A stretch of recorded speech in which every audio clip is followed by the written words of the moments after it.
les bendiga. Es un privilegio poder estar aquí con ustedes una vez más, tener la bendición de un nuevo día este domingo 2 de mayo, el primer domingo del mes de mayo. Y qué bendición, ya iniciamos el quinto mes. Para muchos el mes de las flores, para otros el mes de las madres. Bueno, se celebran diferentes eventos, ¿verdad? Pero lo importante es que este es el día que el Señor formó para usted y para mí. Es un verdadero privilegio y realmente poder compartir con ustedes este pequeño espacio, este pequeño tiempo y, y transmitirle, contarle, comentarle o compartirle, ¿verdad? Las experiencias de mi propia vida y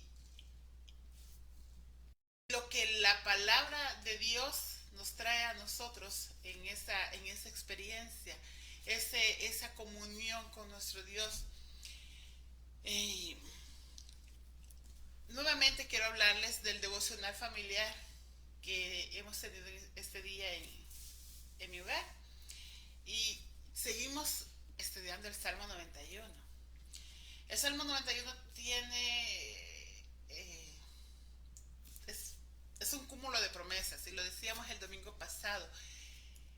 Es una son promesas exclusivas, esas no son para todos, decimos, esas son promesas que son dadas a los que creemos, a los que confiamos y a los que hemos decidido convertirnos en hijos de Dios. Escuchaba a una persona decir, pero todos somos hijos de Dios. Y yo dije, como cristianos a veces eso nos confunde o nos golpea, ¿verdad? Y, y decimos, no, muchos son creación de Dios, pero no son hijos de Dios. Pero realmente, sí. Fíjense que sí tienen razón. Cuando dicen que son hijos de Dios, sí tienen razón. Todos somos hijos de Dios. Pero hay una pequeña diferencia. En el libro de Job encontramos en el capítulo 2 del libro de Job, me llama la atención cuál es la descripción que se hace allí de un suceso. Ese suceso se dio en el cielo, ¿verdad? Delante de la presencia de nuestro gran Dios. Y dice, aconteció que otro día vinieron los hijos de Dios para presentarse delante de Jehová, y Satanás vino también entre ellos, presentándose delante de Jehová. Satanás también es un hijo de Dios. Usted y yo también somos hijos de Dios.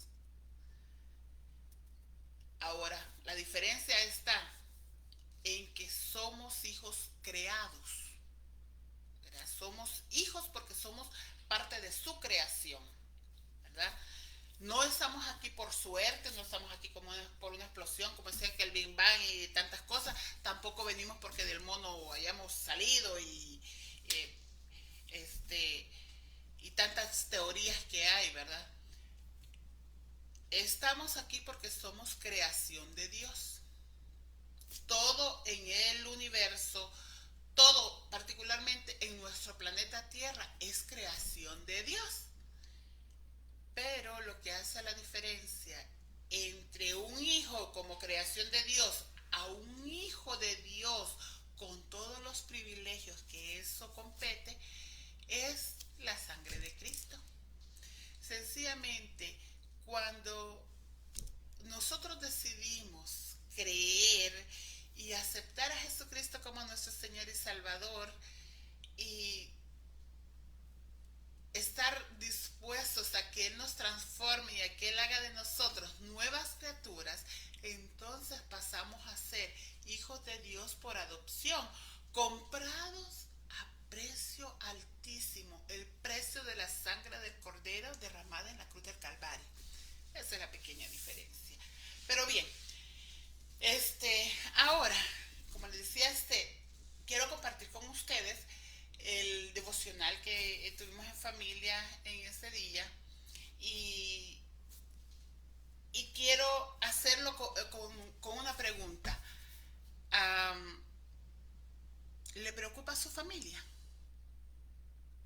Yo creo que a la mayoría de nosotros sí nos preocupa nuestra familia.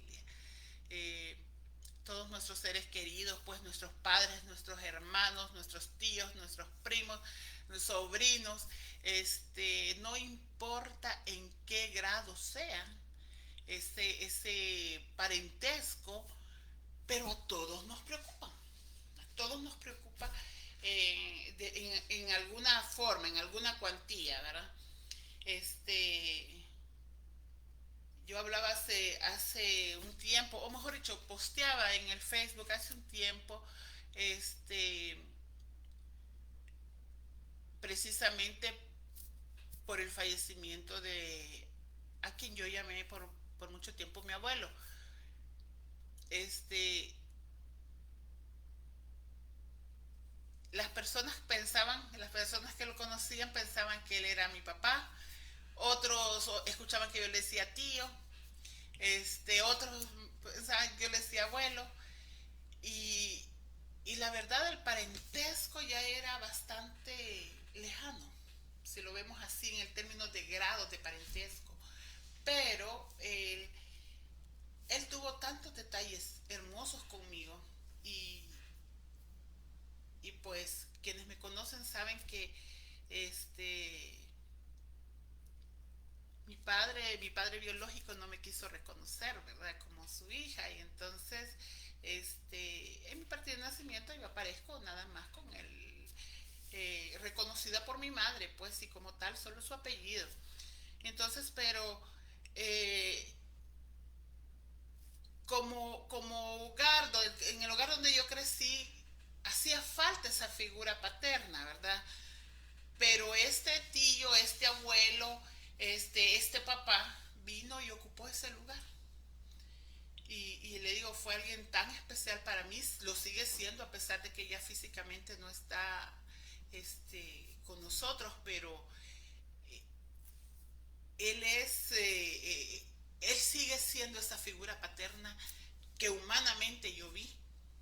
Él me regañaba, él me felicitaba, que le digo, cuando yo estaba triste, él podía animarme, eh, me consolaba, qué sé yo, me guardaba secretos, pudiera decirle tantas cosas. Pero le digo, dentro de mi familia, a pesar de lo que quiero hacer énfasis es en el espacio o en la distancia de los grados sanguíneos, para mí él era alguien por quien yo estaba muchas veces preocupada, ya pues un hombre grande, ¿verdad? 96 años y todo, siempre pensaba en él. Y entonces mi abuelita pues era otra que siempre estaba en mi mente y tengo ahí una tía, algunos primos y todo, que siempre están ellos en mi mente y en mi corazón, a quienes considero como mi familia, ¿verdad? Mi familia, y me preocupan. Y mayormente en este tiempo, con esto de la pandemia, es por demás que uno no se preocupe. Yo creo que todos, o al menos la mayoría de nosotros hemos sufrido pérdidas en el hogar, o en la familia, perdón, que alguien de nuestros familiares perdió la batalla en esta situación del virus y, y nos queda eso de que, ay, si acaso llegará a haber alguien más que se pueda haber afectado por esta situación. Y traigo parte de eso, ¿verdad? En esta participación, y traigo una palabra de esperanza que no es mía, sino que nos la da nuestro buen Dios. Y vamos a irnos al Salmo 91 y vamos a quedarnos en el versículo 10. Solo son 2 líneas. Dice, no te sobrevendrá mal ni plaga tocará tu morada.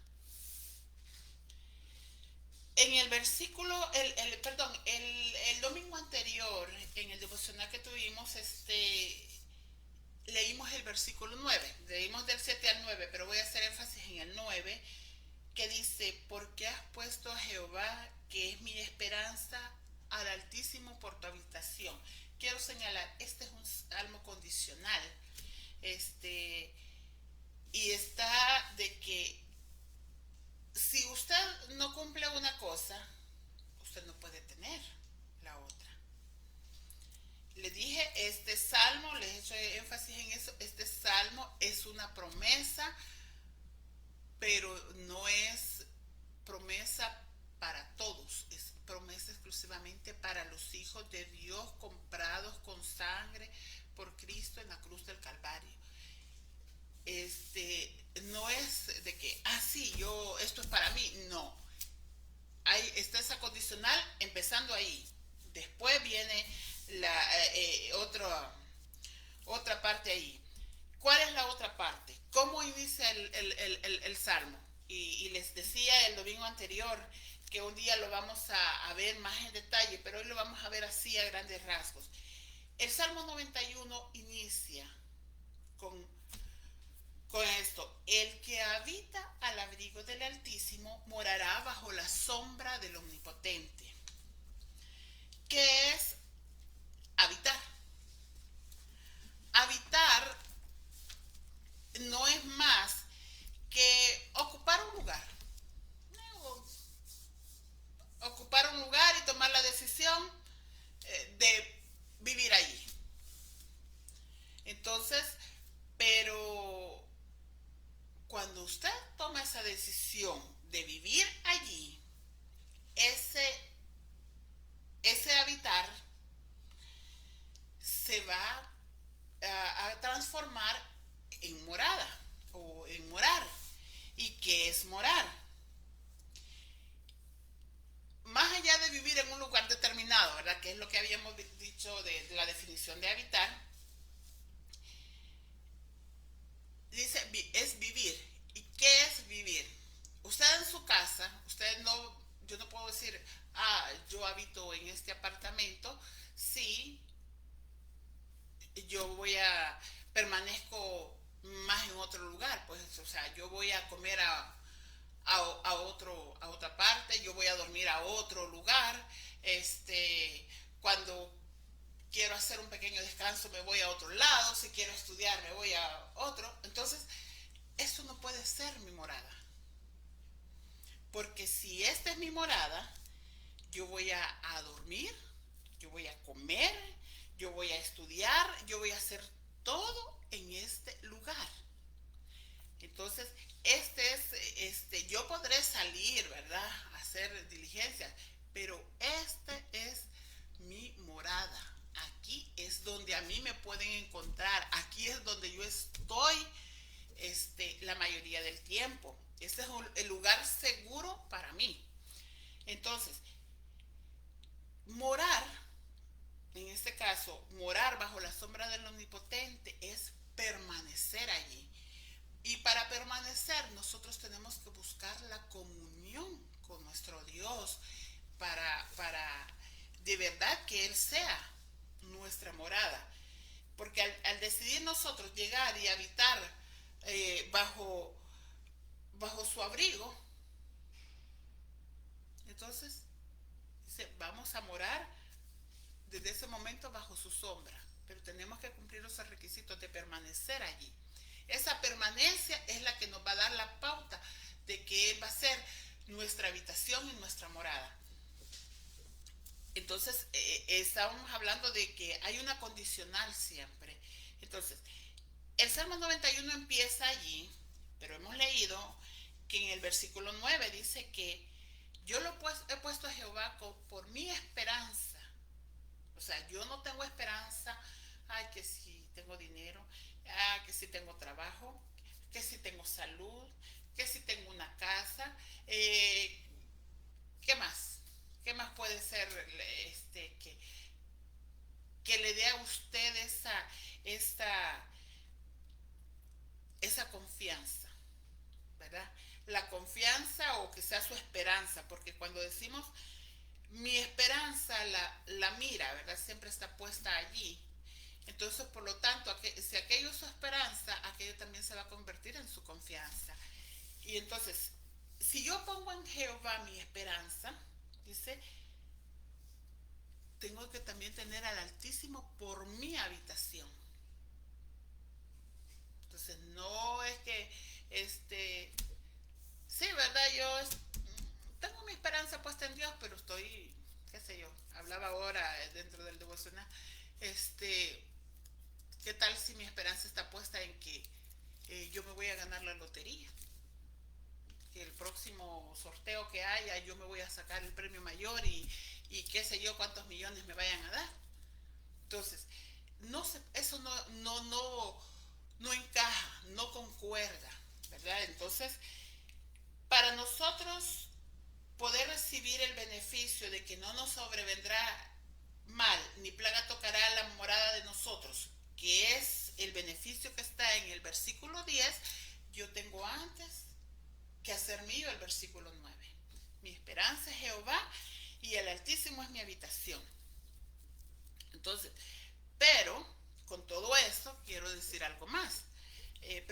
Empezábamos esto con la pregunta, si le preocupa a su familia. Y hablábamos de las circunstancias que estamos viviendo. Creo que a todos nos preocupa nuestra familia de una o de otra manera. Pero la promesa de protección que está en el Salmo 91,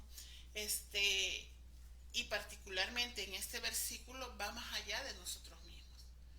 También abarca a todos los que están formando parte de nuestra familia, a todos nuestros seres queridos. También puede ser que cubra pues a sus amistades, ¿verdad? Porque muchas veces la fe de nosotros alcanza también para otros.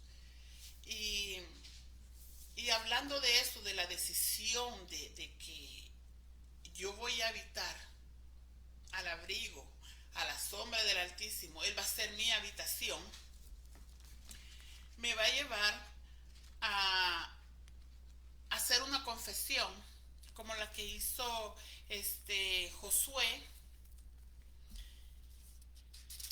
antes de morir. Hablamos también el domingo anterior de esto. Y él,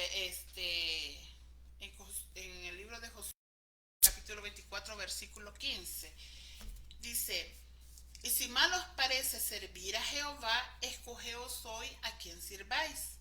Si a los dioses a quienes sirvieron vuestros padres cuando estuvieron al otro lado del río, o a los dioses de los amorreos en cuya tierra habitáis. Pero yo y mi casa serviremos a Jehová. Gramaticalmente, eso parecería estar malo, ¿verdad? Porque en mi país, en mi pueblo, cuando uno dice,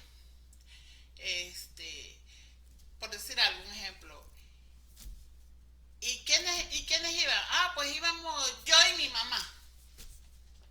Entonces a uno le dicen el burro por delante, ¿verdad? Entonces, gramaticalmente, en la estructura, tendría que decir, íbamos mi mamá y yo. Pero, en este caso, la Biblia, si usted la lee, podríamos hablar, tiene esos errores gramaticales, pero sabemos que no son errores, porque la decisión empieza con uno, no es de los demás, es de uno, y de allí se va a transmitir. Entonces, por eso es que se habla así. Por eso Josué dijo, yo y mi casa serviremos a Jehová. Él tomó una decisión por su casa, por su familia, por toda su descendencia, de que ellos servirían a Dios, a Jehová de los ejércitos, al Dios vivo, al Dios eterno, al Dios altísimo. Entonces, esa era una declaración no solo que influía en su descendencia, sino que también en el destino de su familia. Podemos hablar de esto también en ya un ejemplo más reciente, que es está en el libro de los Hechos. Déjeme ver. los Hechos capítulo 16.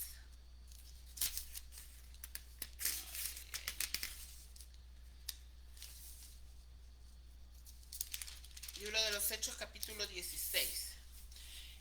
Exactamente,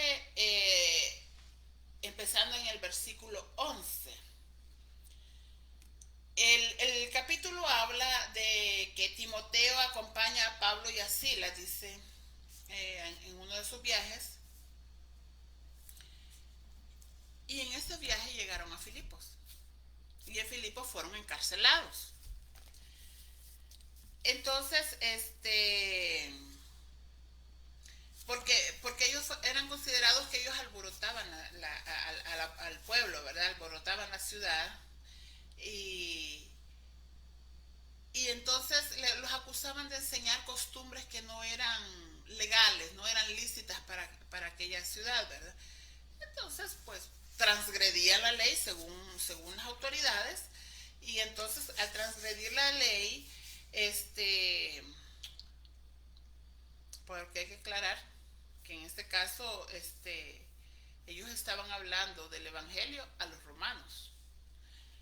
Y entonces, si ellos eran judíos, ¿verdad? Estar ellos enseñándoles a otros, este, diferente, ¿verdad? Diferente de lo que estaban ellos, acostumbrados a escuchar, o de la cultura de ellos. Entonces, al hacer ellos eso, ellos transgredían la ley, ¿verdad? Las costumbres de esta ciudad. Y entonces, pues, los azotaron, dice el versículo 23, y los metieron a la cárcel. Entonces, eh, dice que le mandaron al carcelero que lo guardase con seguridad. Y dice, bueno, él los metió, dice, el calabozo, y de más adentro, ¿se imaginan usted estar allá preso y estar refundido en el último rincón allá? Entonces dice, y les aseguró los pies en el cepo, o sea que los tenía encadenados. Entonces dice, a medianoche, en el versículo 25, a medianoche, orando Pablo y Silas, dice, cantaban himnos a Dios y los presos los oían. Entonces sobrevino de repente un gran terremoto, de tal manera que los cimientos de la cárcel se sacudían. Y al instante se abrieron todas las puertas y las cadenas de todos se soltaron. Es de notar en el versículo 27 que el carcelero, pues, bueno, yo los tengo ahí amarrados, ¿verdad? Están encadenados. Como están ahí seguros, pues voy a echarme mi dormidita, ¿verdad? Y se puso a dormir. Cuando pasó esto, dice, se despertó el carcelero y vio que las puertas de la cárcel estaban abiertas, y entonces, al ver las puertas de la cárcel abiertas, lo más lógico es que los presos se hubieran huido. Y, y entonces, ¿qué significaba esto?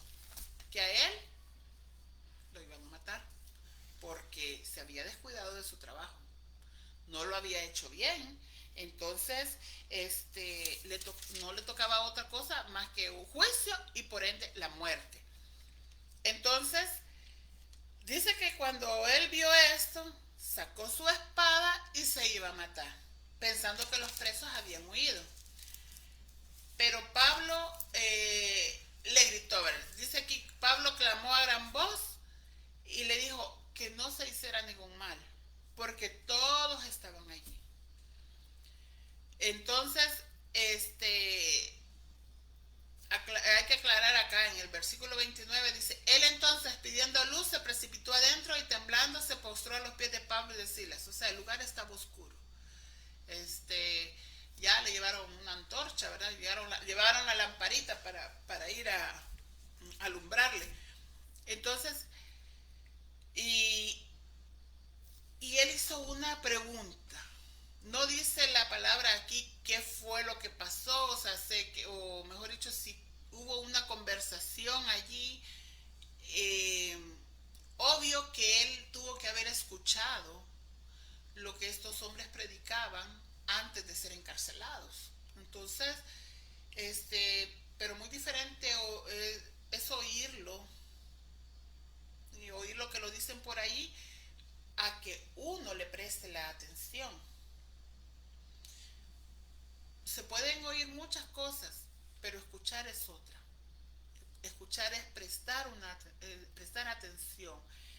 Entonces, él hizo una pregunta y les dijo: señores, ¿qué debo hacer para ser salvo? Entonces ellos le dijeron: cree en el Señor Jesucristo y serás salvo tú y tu casa. Y le hablaron, dice la palabra del Señor, a él y a todos los que estaban en su casa. Volvemos. La salvación llega a nuestro hogar. La protección llega a nuestro hogar. Todo lo bueno de Dios llega a nuestro hogar, empezando por nosotros. Si nosotros damos el paso, entonces todos los demás a nuestro alrededor, en nuestra familia, van también a verse beneficiados de ese paso, de esa decisión, de esa confesión que nosotros hayamos hecho. Entonces, es requisito que así como lo hizo Josué y así como lo hizo el carcelero de Filipo, que nosotros tomemos esa decisión, que usted y yo ahora tomemos la decisión de, de seguir a Dios, de creer en Dios. Entonces, les decía el domingo pasado que a mí se me olvidó bueno, les digo la verdad que yo no soy buena para retener los datos de libros, capítulos y versículos, pero al menos puedo parafrasear un poco, ¿verdad? Yo sé que está en la Biblia lo que digo, pero me hace falta mucho en ese sentido de poder darle la cita bíblica, que es muy importante, porque a veces creen que uno se está sacando las cosas de la manga de la camisa, ¿verdad? Pero les decía de que para la salvación dice que nosotros debemos de creer en nuestro corazón para justicia y confesarnos con nuestra boca para salvación. Y eso lo encontramos en el libro de Romanos, capítulo 10, versículo 10. Y, perdón, lo vamos a leer desde el versículo 8. Dice: mas, ¿qué dice? Cerca de ti está la palabra, en tu boca y en tu corazón. Esta es la palabra de fe que predicamos. Que si confesares con tu boca que Jesús es el Señor y creyeres en tu corazón que Dios le levantó de los muertos, serás salvo. Porque con el corazón se cree para justicia, pero con la boca se confiesa para salvación. Y hablábamos también del bautismo, si ustedes lo recuerdan. Hablábamos del bautismo y del hecho de que el bautismo es el testimonio. El bautismo es el testimonio de que yo he creído en mi corazón que Jesucristo es el Señor y que lo he confesado con mi boca. Y lo he hecho mi Señor y mi Salvador. Entonces, esto es el requisito previo para poder transformar las vidas, nuestra vida primeramente, y después que siga la vida de nuestros familiares. Y hablando precisamente de esta decisión, de confesar de que Jesucristo es el Señor y hacerlo nuestro Señor y Salvador, en el Deuteronomio 30, versículo 11 dice: porque este mandamiento que yo te ordeno hoy no es demasiado difícil para ti ni está lejos. El Señor está tan cerca de nosotros como nosotros jamás lo hemos podido imaginar. Y todavía la palabra está vigente, la palabra que dijo Isaías, que busquemos al Señor mientras pueda ser hallado. Dice: buscad a Jehová mientras pueda ser hallado. Todavía nosotros estamos a tiempo, porque cada día que pasa vienen días más y más difíciles. Y cada día difícil significa que la pronta e inminente venida de Jesucristo está más cerca. Y hablo de la segunda venida, ¿verdad? Que ya esto, con ello viene un juicio. Y, y qué triste sería que usted y yo no estemos preparados. Cuando Cristo venga, usted y yo nos quedemos. Y por eso es que se hace énfasis que la palabra no está lejos. No es un mandamiento que esté lejos, que cómo voy a hacer. No, eso está tan cerca, tan cerca.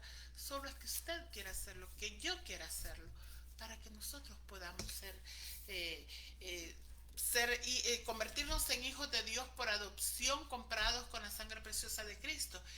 Y, y con ello tener derecho a todas las promesas que en la Biblia se dan. Y, con ello también poder ver en nuestra vida que nuestro Dios sigue siendo el Dios de los imposibles. Sigue siendo el Dios que nos sorprende.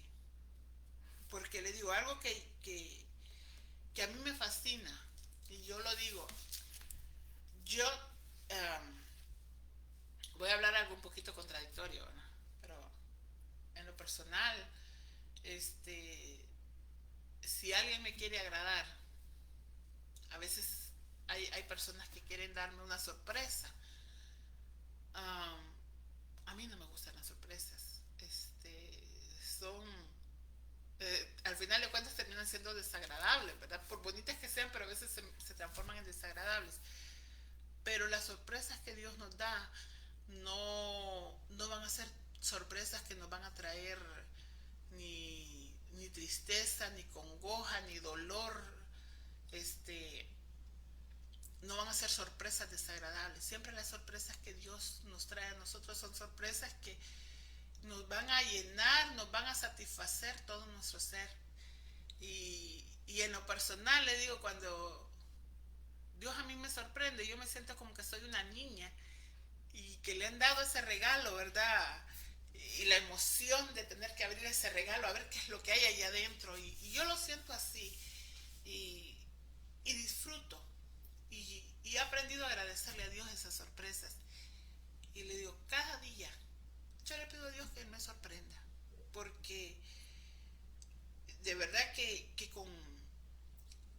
con todo lo que Él nos da, dice, la bendición de Jehová es la que enriquece y no añade tristeza con ella. Y eso sí se lo puedo asegurar, que con nuestro Dios no hay tristeza. Aunque las cosas parezcan estar difíciles, parezcan estar duras y no tener como una salida, Dios es hermoso y es especialista en transformar situaciones. Pero seguimos con nuestro devocional.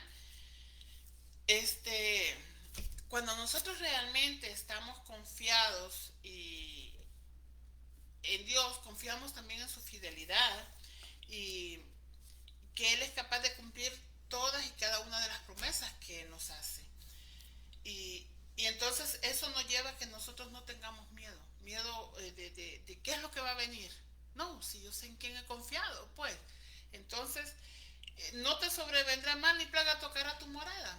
No hay temor, no hay temor porque eh, yo sé que Dios está presto para salvarme, para salvar a los míos. Y, y le digo, hay tantos testimonios de los que pudiéramos hablar y luego de cuántas cosas Dios no nos ha librado, que usted y yo no nos hemos dado cuenta. Entonces, y todo porque alguien estuvo cubriéndome, tal vez en oración, por la fe de uno de mis seres queridos. Dios me guardó a mí, me preservó. Y yo les he dicho en otra participación, pues al criarme yo con mi abuelita era mi amiga, era mi consejera, era mi maestra y era también mi pastora, pues. Una mujer analfabeta, le digo que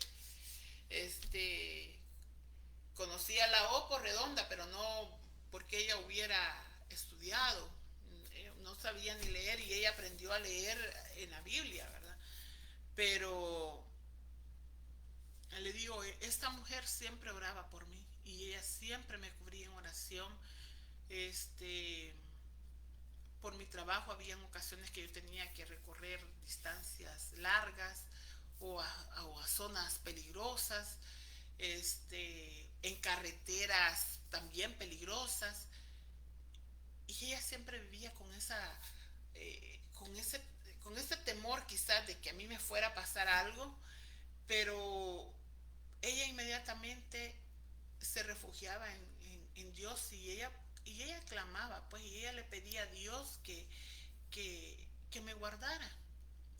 Y muchas veces yo llegué a casa y le contaba de las cosas que habían pasado, mire, sucedió esto, porque siempre había, digo, no había día que no hubiera un accidente, que no hubiera algo terrible en el camino. Y entonces siempre le contaba yo a ella, fíjense que esto y esto pasó. Y, y le digo, Dios a mí me ha guardado de... Yo he estado en fuegos cruzados, hablando de tiroteos, he estado en fuegos cruzados, eh, he estado en accidentes de tránsito, donde todo el mundo ha salido herido y a mí no me ha pasado nada, nada, nada. Ni mínimo, pues, para decir, ay, una heridita, no, nada. Este, puedo decirle de muchas cosas que hayan atacado mi vida, pero de todas me ha guardado mi Dios. Y yo digo, primeramente fue que mi abuelita confiaba en Él, tenía fe en Él, y entonces ella me enseñó esa fe. Ahora mi familia me cubre también. Entonces yo soy el producto del clamor, pues, de las personas que me aman. Y, y yo sé que Dios cumple sus promesas. Y cuando Él dice que serás salvo tú y tu casa, ese salvo implica muchas cosas. Y si vamos más allá, queremos hacerlo, que eso tenga más alcance, se los enseñamos a nuestros hijos, que era la orden que se le daba al pueblo de Israel, que había que enseñarle a nuestros hijos, transmitirles a ellos la enseñanza de que eh, Jehová, nuestro Dios, dice Jehová uno es. Y entonces, y que solo al Señor deberíamos de amar, solo al Señor deberíamos de servir. Y, y eso lleva muchas otras ordenanzas, pero todas esas ordenanzas son para nuestro bien. O sea, no son cargosas, porque realmente que cuando usted ama a Dios, no se le hace cargoso el hecho de poder, eh, ¿cómo le digo? Poderle servir, poderle alabar, poderle adorar. Eso siempre va a haber esa disposición en su vida para Él y sujetarse a su voluntad. No va a ser una voluntad difícil, pues, porque el hecho de que nosotros tengamos que someter eh, lo que a nosotros nos gusta, someterlo a rendirlo a Dios, muchas veces nos parece difícil, pero no. Cuando usted decide descansar en el Señor, se va a dar cuenta de que aquello que parecía difícil o aquello que usted no quería soltar, Dios lo va a transformar y va a traer con ello múltiples bendiciones. Entonces, le digo, con nuestro Dios nada puede salir mal, nada está fuera de control. Y,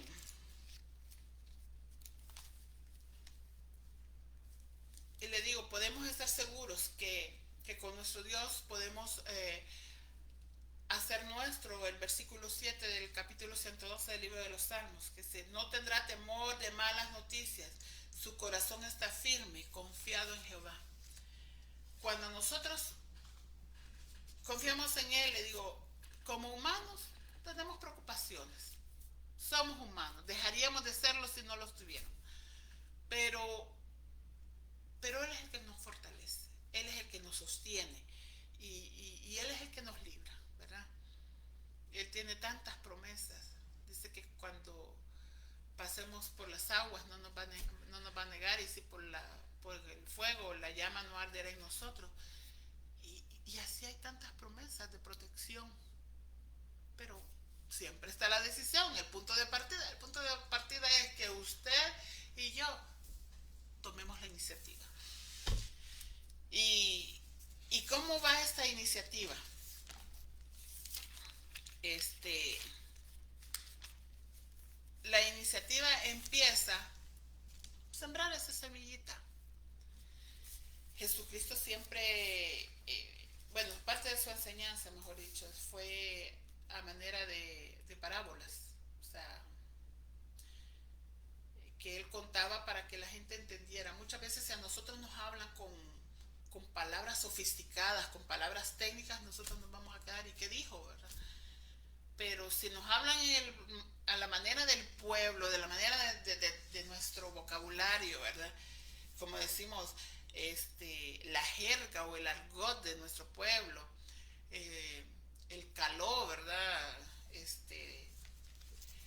No sé cómo le llamarán a ustedes en su lugar de origen, pero yo le diría así como el populacho, ¿verdad? Este, nosotros lo vamos a entender. Si nos hablan así de nuestra manera, lo vamos a entender rápido. Y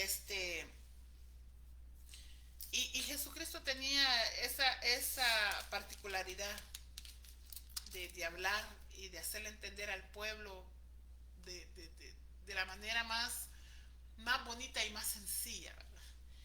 Y parte de sus enseñanzas o de sus parábolas, en una dice que refirió la parábola de la semilla de mostaza. Y yo no sé si usted ha visto la semilla de mostaza, es tan chiquita, pero tan chiquita. Este, y dice que el reino de los cielos es semejante al grano de mostaza que un hombre tomó y sembró en su campo, el cual a la verdad es la más pequeña de todas las semillas, pero cuando ha crecido es la mayor de las hortalizas y se hace árbol de tal manera que vienen las aves del cielo y hacen nido en sus ramas. Perdón que no les dije a dónde estaba leyendo, Mateo capítulo 13, versículos 31 y 32. Entonces, ese paso, esa semillita de mostaza, es el que nosotros debemos de dar. Y le digo, la fe va a ir creciendo en nosotros, porque todo crece, no es instantáneo. No es de agregue agua y listo, ¿verdad? Es poco a poco. Y nosotros vamos creciendo. Como los niños, ¿verdad? Los niños, nosotros, un recién nacido, usted no le va a dar un pedazo de carne. Primero no se la va a poder comer y el pobre muchachito se le va a atorar en el pescuezo, ¿verdad? En el cuello, el bocado y lo va a matar. No, entonces le tiene que dar leche. Después ya cuando el niño va creciendo, ya usted le va dando una papilla, qué sé yo, un puré y, y a medida que crece le va cambiando su comida, ya después se va a comer un buen trozo de carne. Entonces también nosotros así somos.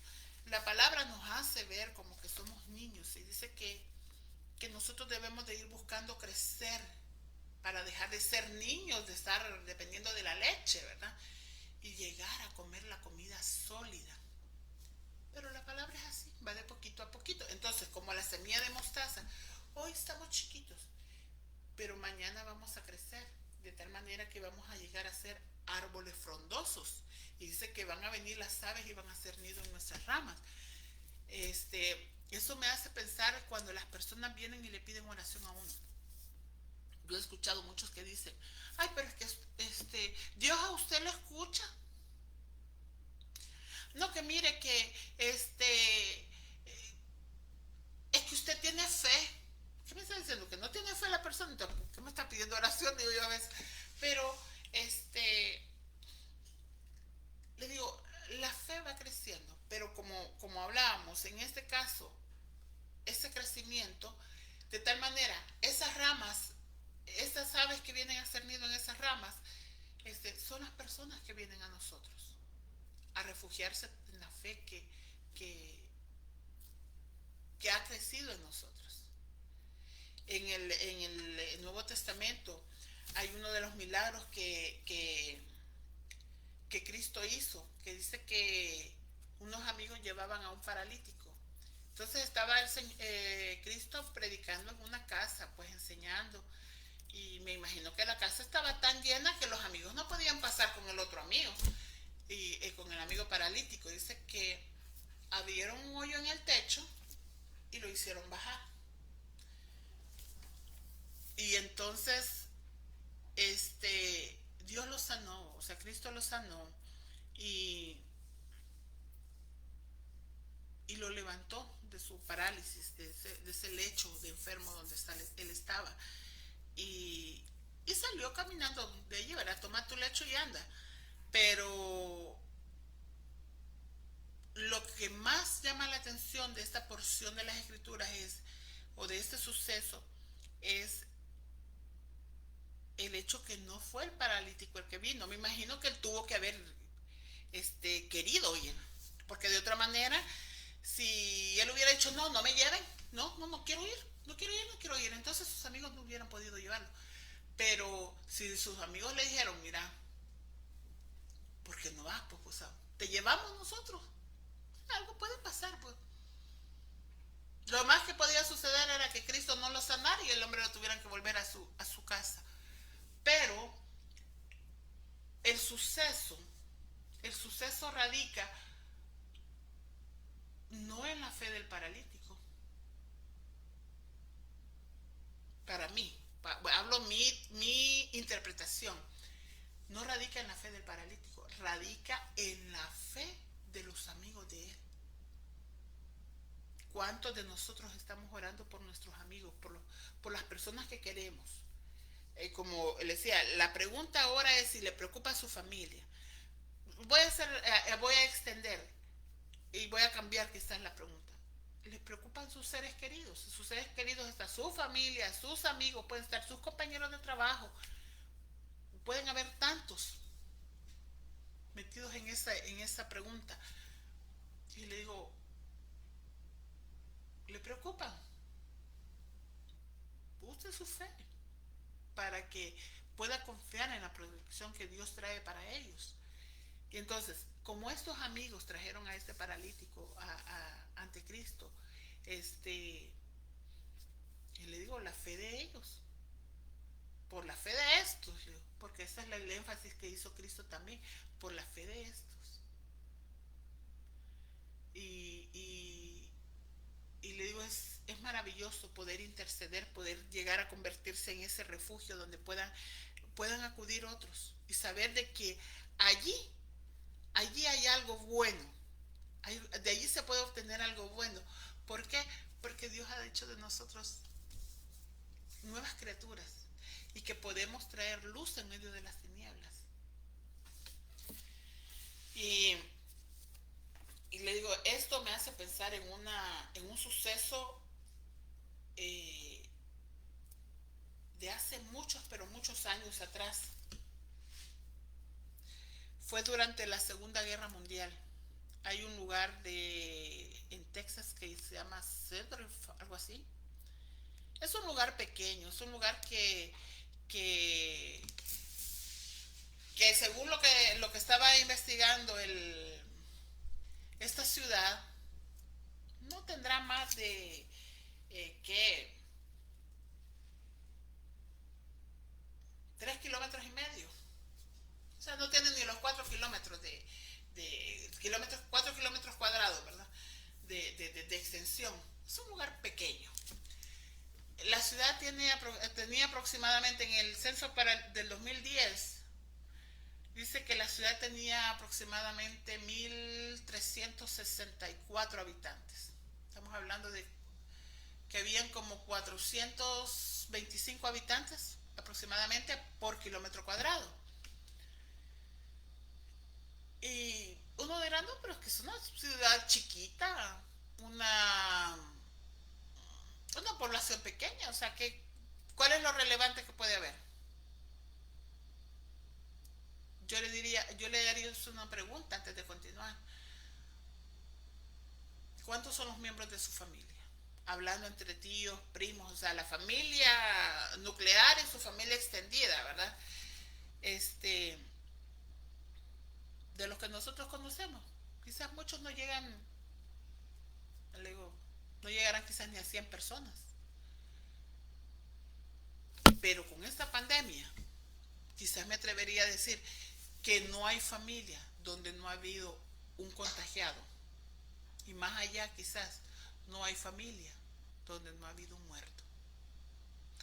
Entonces, no hay que menospreciar que porque es pequeño el número, ¿verdad? Esta ciudad de la que le hablo, este, dice, durante la Segunda Guerra Mundial, esta ciudad se preocupó por cada miembro de su comunidad que había sido enlistado en el ejército para ir a pelear en esta Segunda Guerra Mundial. Y, y la historia narra de que el pueblo, ¿verdad? Los que quedaron en el pueblo, dice que la comunidad tomó la decisión de orar por cada uno de los habitantes que de allí hubieran ido a la guerra. Y dice que llevaban fotos y las ponían, ¿verdad? Hicieron, me imagino, su mural. Y dice que tomaron la decisión de empezar a interceder por ellos y clamando en base al Salmo 91. Cuando la Segunda Guerra Mundial terminó y los que tuvieron la bendición de regresar, ¿verdad?, a sus lugares, dice que de todos los que habían ido al ejército, de todos los que habían ido a pelear en esta guerra y que eran de este pueblo, ninguno salió herido. Ninguno, o sea, ninguno murió y ni siquiera salieron heridos. Entonces, nos damos cuenta de la efectividad de la palabra y de la efectividad de la cobertura que nosotros podemos tener por nuestras familias. Somos llamados a cubrir a nuestros seres queridos en oración y también de cubrir a todos aquellos que vengan a nosotros clamando por oración. Y también somos responsables de transmitirles a ellos nuestra fe y de hacerles saber de que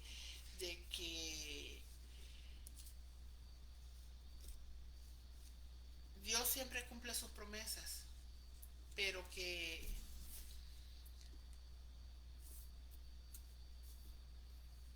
para ello es necesario que nosotros demos ese primer paso, que para ello nosotros necesitamos creer, confesar y dar testimonio de que Él es el Señor, de que Cristo es el Señor, de que Él vino, que murió en la cruz del Calvario, que resucitó, que reina a la diestra de Dios Padre y que volverá. Y como lo hemos dicho, es inminente la venida. Que muchos dicen que se ha tardado. No se ha tardado. Él nos está dando tiempo a usted y a mí de recapacitar, de reconsiderar, de corregir nuestros errores, para que nosotros no nos perdamos, para que nosotros no vayamos a condenación eterna, para que usted y yo podamos en ese precioso día estar en la presencia de nuestro Dios. Y a mí me emociona. Yo sueño estar con mi familia enfrente de mi Dios y alabarlo y adorarlo, dijo yo, eternamente. Yo sueño con ese momento. Y, y luego, pero para ello yo tengo que seguir perseverando.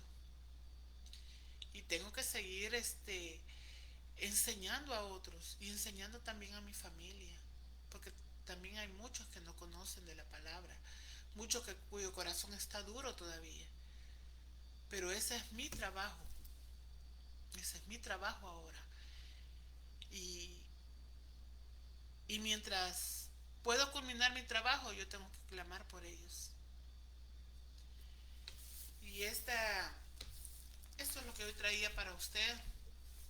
Y decirle, confíe, confíe en Dios, crea en Dios, crea en Cristo como su Señor, como su Salvador, hágalo el Rey de su vida, el Señor de su vida, y se dará cuenta que su familia estará a salvo. Que Dios le bendiga grandemente y le deseo que tenga una semana maravillosa, que tenga esa semana próspera, que Dios haga prosperar sus planes y que esos pensamientos de paz y de bien que Él tiene para nosotros sean derramados también sobre su vida. Que Dios le bendiga. Un abrazo a todos.